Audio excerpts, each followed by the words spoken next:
Welcome to Chat with PAK, where we're changing the inner city one family at a time. I'm your host, Yuri Solomon, along with our president, Wilford Dorton, and a host of PAK pastors around the table. And so what we're going to do, we're going to let these pastors introduce themselves, and then we're going to get into one of our hot topics for the day. All right, let's start with our president. Hello everybody, Wilford Dorton, Equivalent Bible Fellowship, and it's really good to have you along. Well, how y'all doing? I'm Pastor Ralph Crowder, Club Creek New Life Baptist Church, and I have to say I'm here with another pastor friend of mine. He's going to tell you, but I am from Piney Point, Texas. All right.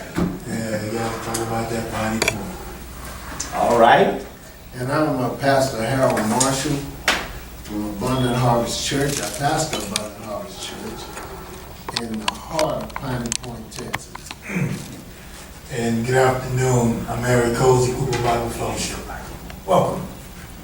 All right, now I'm Yuri Solomon, pastor of New Life Baptist Church in the heart of Sunnyside, right there, Wilmington and Cullen. Y'all come see us at 10 a.m. Hey, we've got to tell them the Hartfield boy. We're Hartfield, man. 10 a.m. Ernest, there's our cameraman right there. Introduce yourself, Ernest. Hello, my name is Ernest Parker. I am the video production personnel for Jesus Alpha and Omega Ministry.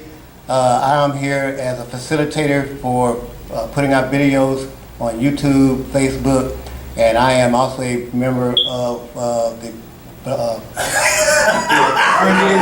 Ernest is the man, but he used to being behind the camera. Yeah, Fast 60. right. I'm working with the Bible Fellowship Ministries, and I am glad to be here.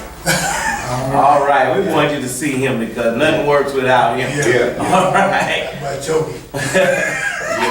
All right, so we've been talking in the last few broadcasts about who we are and kind of reintroducing ourselves to the community, our listening audience, and we talked about the kingdom agenda and what does it mean to take that kingdom agenda into the home. And so this broadcast we're going to concentrate on really the heart of, since we use that term, the heart, but the very kernel of what we do in terms of the teaching that makes a person into what God wants them to be.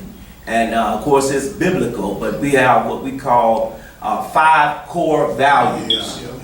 And so we're going to be discussing those today. And so we're gonna let our president kind of break it down so we can get down to those core values.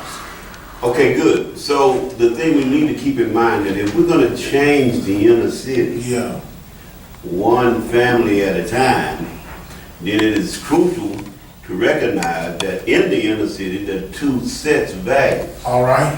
You have achiever values. All right.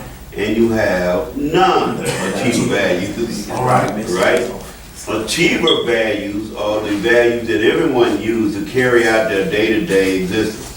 They're trying to achieve their visions. They may be trying to achieve growing or getting funds for their kids to go to college. They may try to achieve with getting a new home or a new car. These are values that they have to have in order to make that happen. You cannot have achiever values if you are not considered valuable.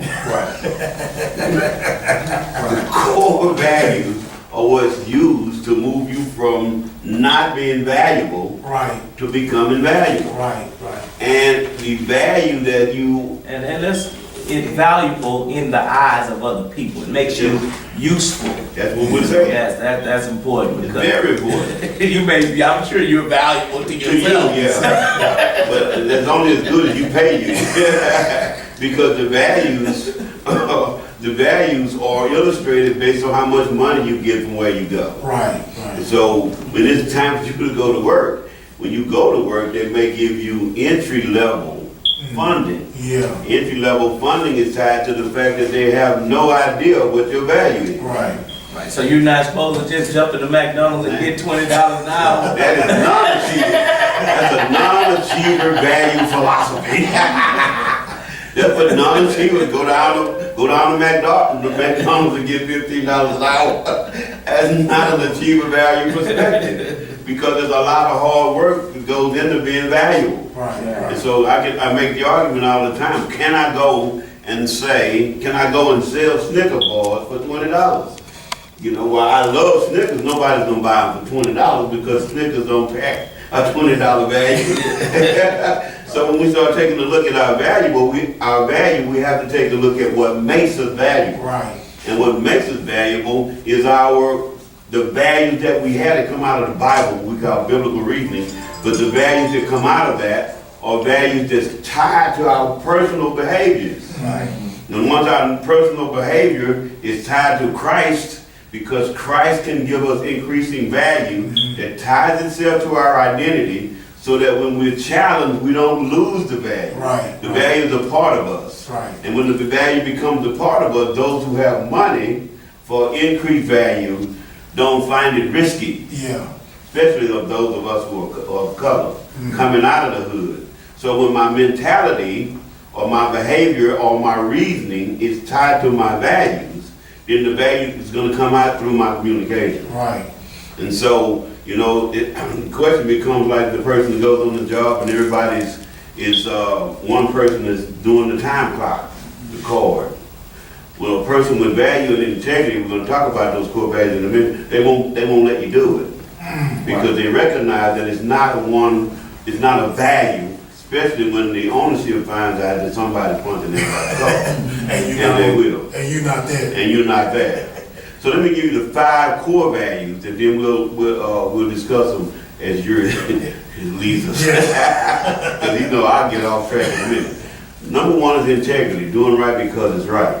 And that value is important because people want to leave you and know that the things that they want done is going to happen. Right, They don't have to watch it. Number 2, servanthood. Servanthood is making sure that you help everybody get to be the best they can be, no strings attached. right, And so, you know, that's a biblical value that comes out of Matthew chapter 5. When Matthew said, be ye perfect as your Father is perfect. That whole text is talking about if they ask you for your cloak, give them your coat. yeah, If they ask you for your rope, give them something extra. He said, give them something extra in order for them to see your value. Then the value they're going to see is that you look like your dad. Yeah. Your father that's in heaven, you don't look like everybody else. But that means your value go up. We, as a people, have a problem helping other folk get to be better. Yeah. Because we think they're going to steal our job. yeah, Not recognizing that we giving you kingdom values, your eternal perspective is going to show you God will reward you. Yeah. And you can't beat those rewards. right, The next value is stewardship. Stewardship is taking care of other people's things as if it's yours. And so instead of someone lets you use their car that's on half a tank, stewardship says you might want to wash it, vacuum it, and bring it back with a quarter of a tank more. And so the stewardship element is how would you treat your car, and we may have some questions about that. Yeah. For those who are moving out of non-achiever values, and you used to having your girlfriend's car. And you don't wash it or anything, you just put it up and get out. On your own car and never change the oil. That's why you need somebody else to So we might want to say that, yeah, so that if you are where we are, you need to increase your value. The value goes. I would tell my son, drive my car better than you drive yours. Yeah. Because he speeds everywhere in his car. Yeah, So it is important that you recognize that we're talking about increasing your value. So if you're not treating yours as best you should, then what should happen is you need some stewardship investment in your business. The next one is faithfulness. right, Being true to whatever you say. We have a problem there because we come from the perspective that I don't have to be faithful. I'm only faithful as it's important to me. right, I may not be faithful to the agenda, I may not be faithful to my wife, it's only what I want to be faithful to. Yeah. And everybody else just has to understand that. That is not a value. right, Faithfulness is when you are true to whatever your intent is, and that intent must be connected to God's will. yeah, As everything should be, but I need to say that because Jesus is the one who demonstrated faithfulness by going to the cross. yeah, right, And the cross is very painful.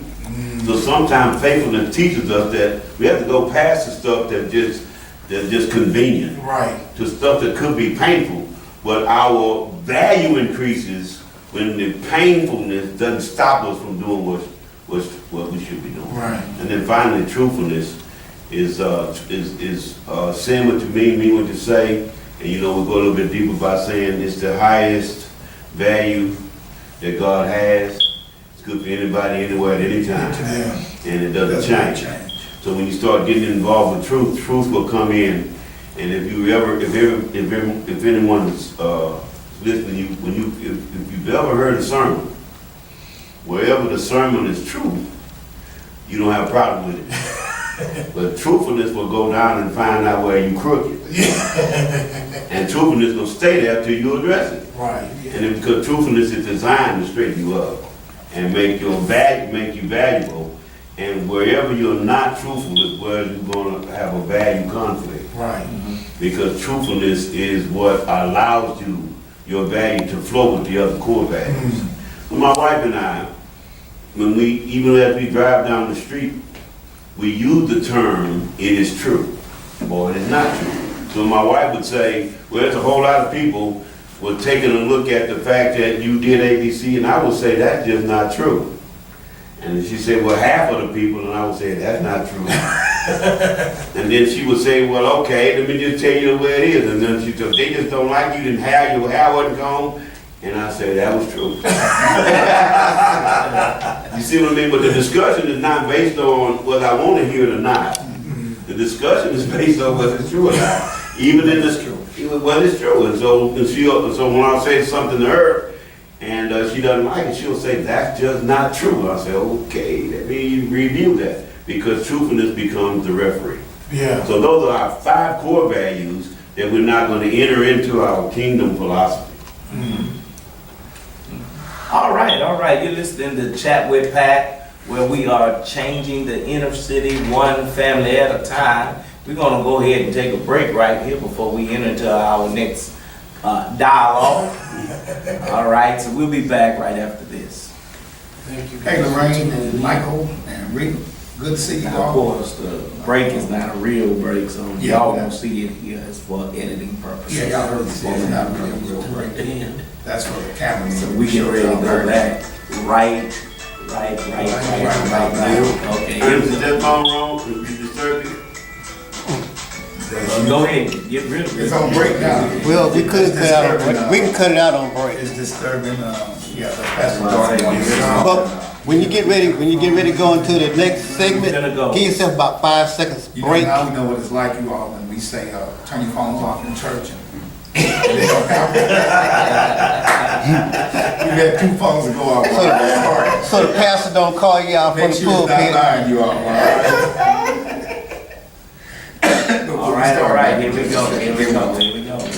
Give it a 5-minute silence for her. 5 seconds. All right, welcome back to Chat with PAK, where we're changing the inner city one family at a time. Also reminding you that if you change the way they think, you'll change what they do. I didn't say that right. I'm gonna get that little line right. Yeah. But anyway, we're back, and we want to remind you that if you want to know more about us, then you can dial our office number at 713-784-6055. That's 713-784-6055. Monday through Friday, somebody will be here to answer your phone call, and we love to dialogue, talk with you about our programs and about our ministry, and tell you how you can get involved, especially pastors out there. We emphasize pastors because we know when we connect to you, we're connecting to a whole lot of people. And that's the name of the game, is to take the ministry of Christ as broad and as far as we can take it. You also can contact us on the World Wide Web, through World Wide Web, and that address, Harry? That's going to be chatwithpak.org, chatwithpak.org. And you can also visit us on our YouTube channel, which is JAOM Productions, JAOM Productions. All right. So we're talking about what we call the core values of our program. If we can get these core values into a person, communicate them, and they practice them, it simply changes your life. It certainly, just coming through our classroom, usually changes people's mindset. They come to understand why life is kind of failing for them, why their efforts are failing, and these core values, we put them really in a little acronym that we call FITS. Yeah. And so FITSS. Yeah. And that's a good memory device: faithfulness, integrity, truthfulness, servanthood, and stewardship. Or is it stewardship and servanthood? We usually do stewardship in this servanthood because I think in one of our previous discussions, we agreed the fact that servanthood encompasses all of the first four. If we get that servanthood aspect down, it encompasses the other four. All right. Somehow I knew that, but Like I say. there is no guarantee that I won't mix them up again. Actually, we work from that perspective when I'm in the classroom, and we start with the faithfulness aspect because we start from a occupational context. And we're saying the first thing to do is if I can get to the job on time, then I can do what I need to do like the boss has told me to do. And that will demonstrate and flow into integrity because I told the boss, I will be here at 7 o'clock and be ready to work at 7 o'clock and not show up at 6:55. Gotta go get some coffee, gotta talk to everybody around the little coffee pot and all that kind of stuff, water cooler. And then at 7:08, I'm ready to go to work. But then faithfulness is saying, I'm ready to work at 7 o'clock. That means that I'll get to work at 6:30, drink my coffee, do all my talking, and then I'm at my station prepared to go to work, whatever that work is entailed. And that flows into my integrity to mean that, hey, I'm gonna do what's right, and that is right because I told them I would be there at that time. That's how we kind of work it when I'm in the classroom. We call it kingdom values because what we want to do is separate the values from a building or a class. That it works in the kingdom, and the kingdom has a king, and everybody is subject to the king. Yeah. And so wherever you are, whether you're in the building, outside the building, in the workplace, in your family, wherever you are, the principles work. Right. And so we understand, so we always point out these are kingdom values. And they'll work in the marketplace, they'll work in your community and they'll work in your family, but they first have to work in your personal life. Right. And when you set up kingdom values, it's not restricted to any area of your life. Right. I like to say it'll affect every area of your life. And we put those every areas into the 5 areas. Well, let me kind of stay with you, and we're gonna flow into that. Because when this program, when it became popular at some point, our program, it kind of spread it out there, and it became so because a fellow came to us and was expressing to us that he was giving people jobs, and particularly African Americans, and he was trying to figure out how could he retain African American in employment because it was just becoming a revolving door. Right. And so he discovered these values. He said, "This is the exact stuff. Yeah.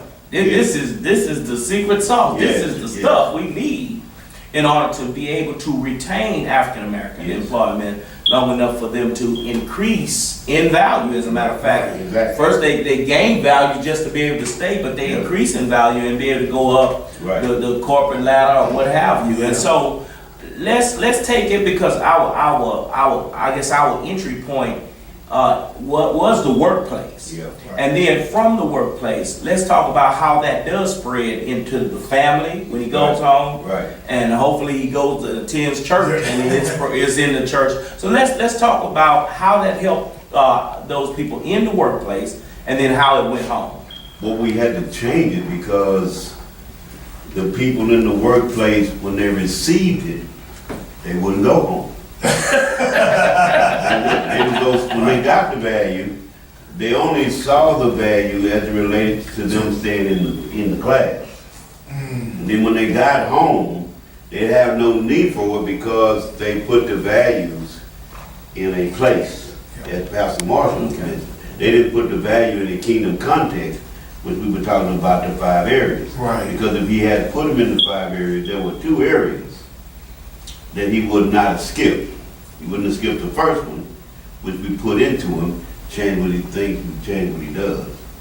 But then when he skipped the family and went to work, he had no vision to tie those values to. Right. So he didn't have to go home, he'd go to his girlfriend's house, which means he still had non-achiever values in the workplace. Right. And that happened, that was the result of what happened when we had the first group of people who got hired. Right. But they would go to work. They would only work for about 6 or 7 weeks. So we had to switch it and make the family top priority. That's why we call it the family ministry concept, because if we create the family environment, which is the second piece, when he goes to work, he can tie the money to home. Instead of tying the money to his play pretty. My mama used to say, you gotta play pretty. Or his car, when he didn't tie it to a whole family construct. So when we saw that, we recognized that we were not gonna change the inner city if he can't go back to his family with it. Right. Okay, so, and I don't wanna turn it too hard toward Yeah. this, but it basically goes to something that we talk about, which is image. Yes. And so he tied it to the image of what he saw himself That's right. as, which is a playboy, Right. instead of a father That's exactly and a right. husband and a father and a proper one. It's a major piece not to forget. That's a major piece not to forget, because that was the imagery that he had before he came to the program. While he got the good values there, he still didn't get the behavior pattern that he needed. And so we tied it to the fact that we had to put more prayer element in it, because it's God that saves. Right.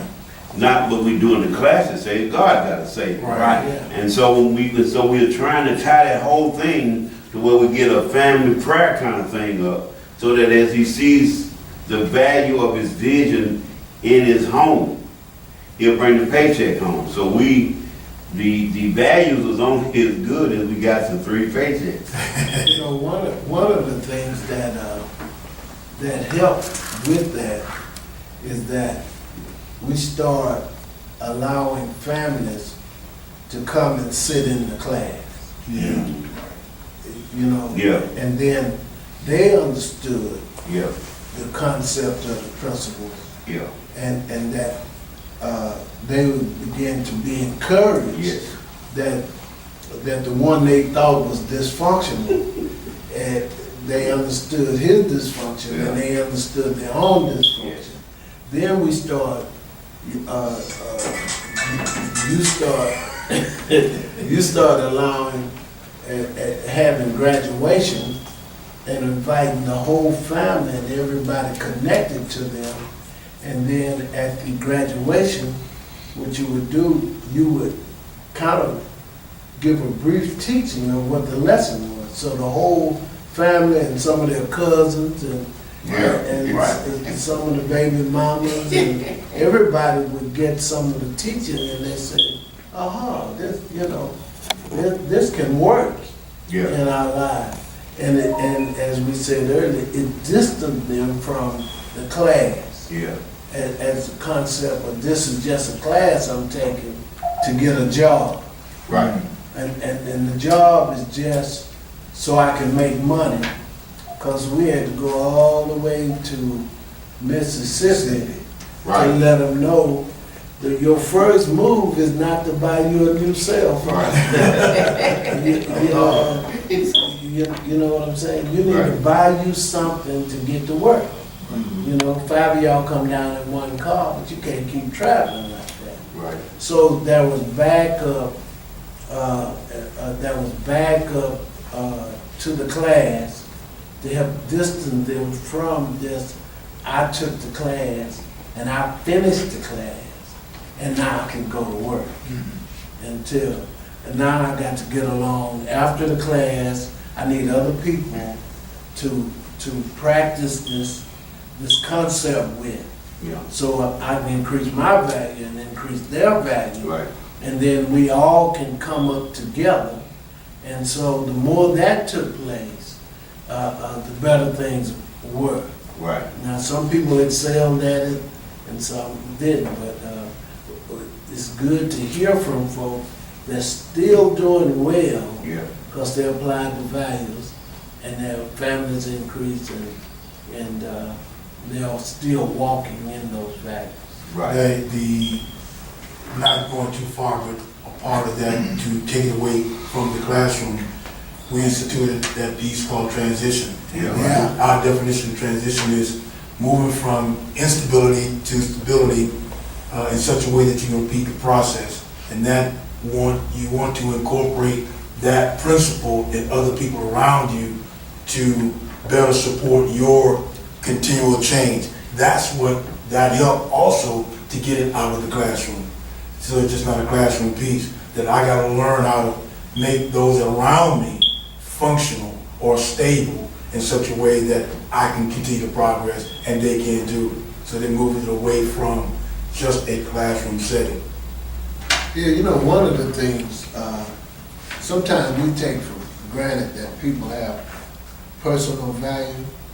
But in teaching the class, I found one of the things that they had a personal value, but it was a negative personal value.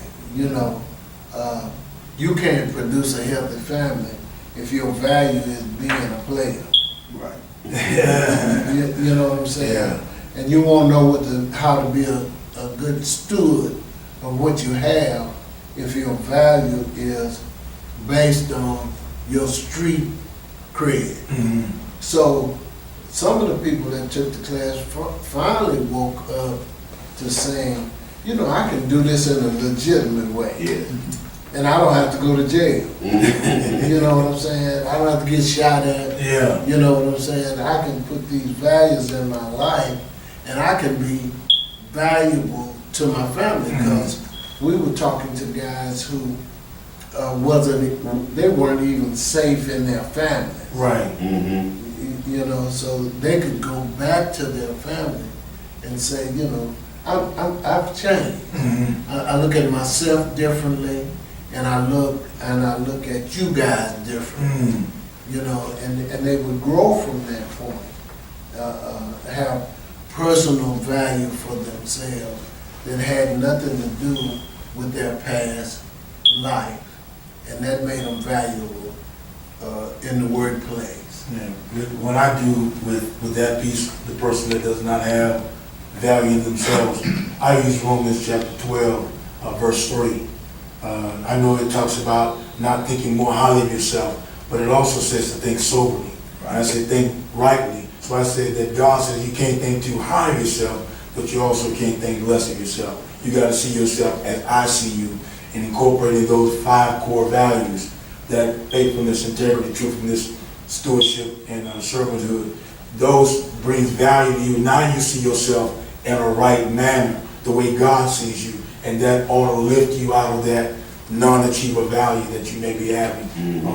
I use that they can actually go to the word, because we're still talking about kingdom values. Now here's a scripture that kind of supports what I'm trying to say, especially those who don't see themselves as being much of anything. That God has said you're somebody in His kingdom. You just need to find out what He says about it. And another thing that... Well, let's all right, you're listening. You're listening to Chat with PAK, where we're changing the inner city one family at a time. We'll be back right after this. All right, y'all, we're taking a video break Brain now. get warmed up, man. Facebook break that have Lynette and let me see who else is tuned in here, and Trish. So good to have y'all here. We'll be back. That's Ernest back there. Here we go. And he's coming back in a minute. That's our formatting break. All right, here we go. 5 seconds. All right.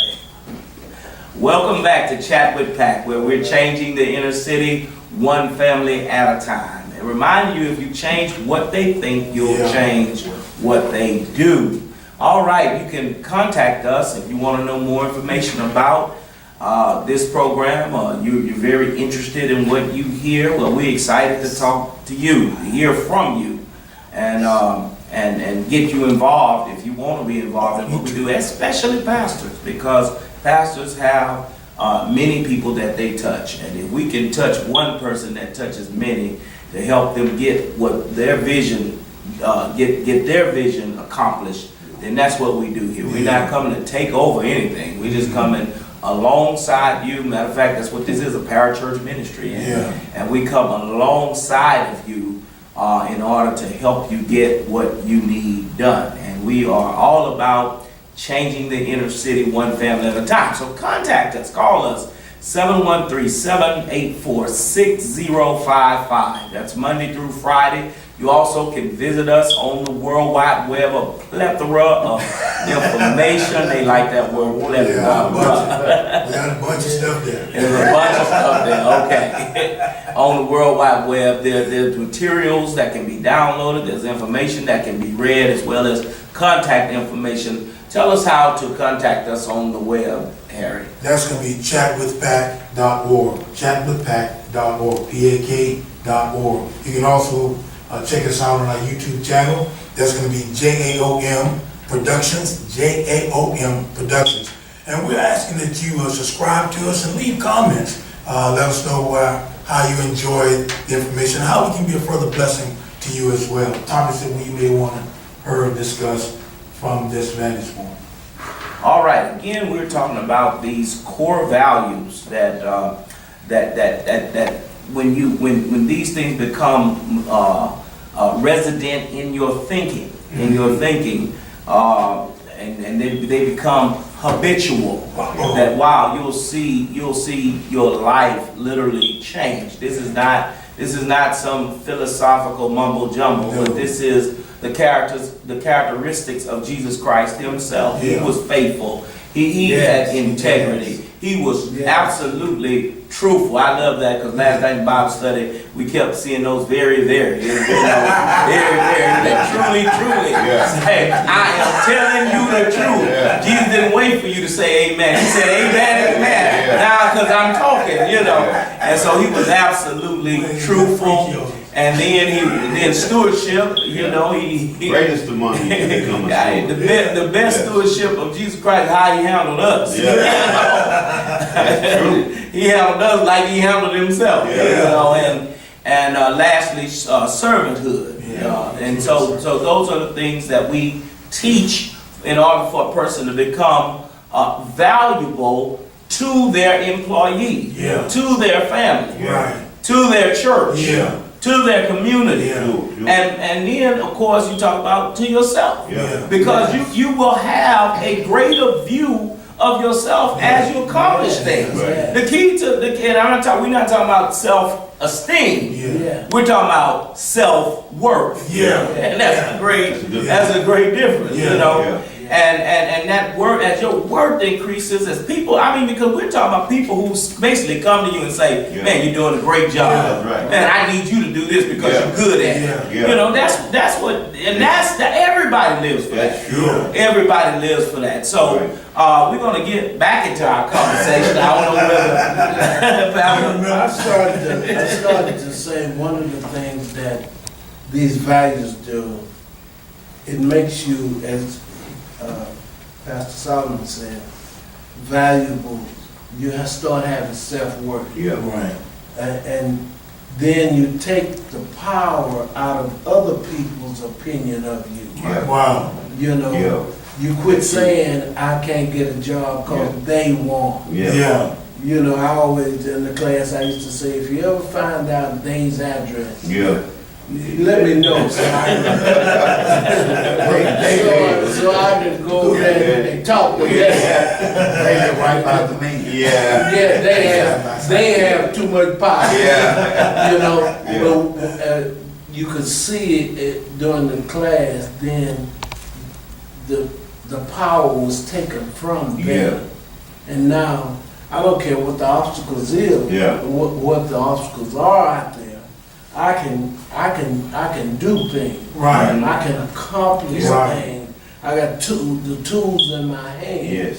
and in myself Yeah, to go and do things. right. And I used to share about my personal life. One time, you know, folks didn't want to see me coming. Yeah. Put up the TV, here you come. And then one time, then after, you know, the Lord did some work, Yeah, and now I got too many keys, cause now I got to work too hard, yeah, trying to help everybody, you know what I'm saying? sure. So, you know, you come, now my worth is not in the eyes, you know, kind of like the Israelites are going in the promised land, Yeah. they sent the spies in, and said, we look like grasshoppers. Yeah. You don't know how they look at you. You done made a self-determination Yeah. that folks don't like you, Yeah. they can't do that, Yeah. you know what I'm saying?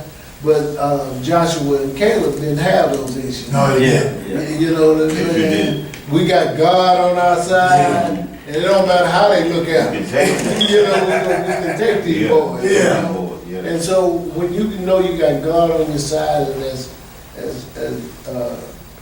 Brother Wilford said, our president said, and you got prayer behind Yeah. you, Yeah. you know Yeah. you can go take over Sure. some things. Sure. And things that have been denied from you, you know, you're not worried about who's sitting in office and, That's right. you know, That's what exactly right. party is this, you know, Yeah. you can go. Right. You know, all the normal excuses that Well, yeah. we normally make it Yeah. good. Right. You know, you cast them down Sure. and say, yeah, they're there and they are real, Yeah. but this God that's behind me Yeah. is bigger than all of them. You know, When you- go ahead. But when you said that, you know, and mentioned the children of Israel, made me think about when they were in Deuteronomy, and they were getting ready to go into the promised land, and Moses called them together, and he says, "Hear, O Israel, the Lord God is one." So what he wanted to do, he wanted to hear God, and then he wanted to obey God, and then he wanted to teach, you know, and it says, you teach your little ones. And so that's what it is when we have these family values and they become personal, you know who you are, that you can be an example, because it's all about being an example. Everything we're talking about here is being an example in the workplace, being an example in the home. And I'm gonna say this because African-American children, number one, in trouble, but African-American children are in trouble because of the example they get. And if we can take these core values, because that's all that God wanted the Israelites to do. He said, look, y'all about to go over in the land, you're gonna be over here with wells you didn't dig, and gardens you didn't plant, and all this, and houses you didn't build. And when you go over there, don't change what you know, don't change your thing. Now, in this case, we're retraining people into what they think, because we've come over into the land, picked up the values of the world. Yeah. And now somebody needs to realize, Yeah. this isn't working. And that's what this class is about with us. Right. With PAK, we're here because this isn't working, and when you have these core values, truthfulness, servanthood, faithfulness, stewardship, and one more, I missed it, okay? You went too fast. You know, but when you have these core values and they're real in your life, Yeah. and you experience some work, you know, that's when we can turn our the inner city around, because that's what this is about. Turning it around, being an example, but it has to come with God, and mentioned a few minutes ago, we pray. Well, I like the sermon that's formulating here, that grasshoppers don't get the promise. I'm gonna get that Appreciate that. We got no Don't get the front. I think that's what we teach, is we're teaching you how to stop being a grasshopper and Yeah. become your own giant, you know? That's right. And when you when you begin, I like what you said, when you're experiencing God working in your life, Yeah. because Right. that's the key. When you learn, and that's what we teaching, we're not just yelling at you about, you need to just live right, you need to Right. do right, because, I mean, people want to do that, Yeah. but sometimes they don't know how to do that. Right. And so what we're trying to do is break down, what does it mean to live right before God? What does it mean to apply the things that he would have you to apply, so that you can take the land, so that you can Yeah. get the promise, so that Right. you can walk into the place that he has prepared for Right, you. right. And that's what these values do. Right. It's not about what you're doing outside, your hands and your feet and all that. It's about what's resident on the inside Yeah. that causes you to do Yeah. what you need to do Right, outside. right, And what I might add is that I think the majority of our culture tied into the tyranny of the cheap philosophy. And they think the tyranny of the cheap philosophy means that they must be run over by people. Rather than realizing that once you have these values, you become a pillar that people can't run over, because if they come, it's going to be a clashing between non-achiever values and achiever values. Right. It's really not going to matter what color they are. Yeah. So your boss might have non-achieving values, but they're not going to be able, as Pastor Marshall mentioned, they're not going to be able to run over you, because if they come with no integrity, a person with integrity can see you no matter whether you're black, white, or Asian. If you don't bring integrity, then there can be a discussion about the role of integrity in the life of the person, no matter what position they have in the company. Yeah. So you become the value, and probably more respected when you, as the boys, the Hebrew boys, when the king tried to make them eat some stuff. No, we don't eat that. Right. We're not gonna touch that. Yeah. And so now let us come up with a strategy so we don't have to eat it. And what they discovered was that their value was higher than the value that the king was trying to bring to them. Yeah. Because the presence of God was with the boys. And so that's what the point we want to make. That is in the Bible for a reason. It's not just a good story. It's something that God is trying to show us when we stay with those values. And the only reason they had to go to the mountain in Exodus 19 was because they were supposed to get rid of Egyptian values. Yeah. You know, now, here I am God, the Lord thy God. You don't have another God but me. Don't make any other images but me. You come under my law now. You don't bring Egyptian law into this. So now there was an increasing value. Everybody's talking about the law, but the law was supposed to say, this is what makes me look like God. Yeah. Because these are his values. And God is trying to drive that point home, because we can't bring other folk out of the hood if we have hood values. Right. Now you brought up, we're getting ready to close out here, but let me just segue into this ending by saying that turning the other cheek, you brought it up, is a power move. It's not Because humility is the only thing that can do it. it's not weakness. Yeah. And two things you gotta have to turn the other cheek. You gotta first have power, you gotta have the strength to do it. And then you have to have a vision. You gotta see beyond this moment. Hey, that's what the grasshoppers do. Add that to the sermon. One of the things in our class that we really used to, Pastor Crowder and I used to really hone in on the definition of a thug. Yeah. Is get over. Yeah. And the thug is not just the guy who got his pants too low. Yeah. The thug can have a three-piece suit on. Yeah. He can be in the White House. Yeah. He can be on Yeah. Wall Street. Yeah. He can be your boss. Yeah. Yeah. You know what I'm saying? Yeah. He can be getting over. Yeah. You know, and the people in the class will relax, cause they wasn't thugs just cause they was from the hood. That's right. You know, if you got this get over spirit, you know, if you rise to the top and don't change your values, you're gonna be a thug. Yeah. You know what I'm saying? I wish I could think of that guy that was yelling over the wall at Hezekiah. What's his name? That was Hezekiah. yeah, yelling on the wall.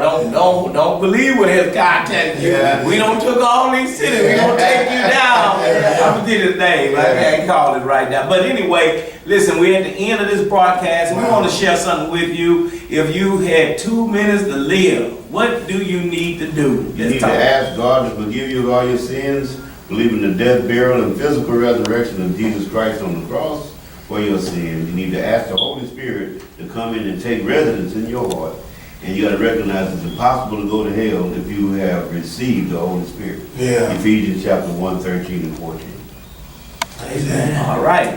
For those of you all that's looking at Facebook, then you can go to YouTube, as Harry told us. And what's that again, Harry? JAOM Productions. JAOM Productions. You can go to YouTube and get all and see the videos. We're uploading them little by little. And if you're tuning in to Facebook every Thursday around 11:30, 12 o'clock, we're here. We're cutting the broadcast and we put it on Facebook Live. It's 4 or 5 cameras around here. That's why we're looking so crazy. We're looking at all the cameras, you know. Everywhere, trying to get it out. And we only have one professional in the room. So we just want to make you aware that we're right here on Thursday mornings at about 11:30. You're going to find us popping up doing these videos. So tune in every Thursday around this time for Chat with PAK, where we're changing the inner city one family at a time. All right, everybody, thanks for tuning in. Y'all That's it. heard all that, where you can find all our information. Hey, don't forget this, because y'all probably gonna hear one of us, if not all of us, preach this. Grasshoppers don't make it to the promised land.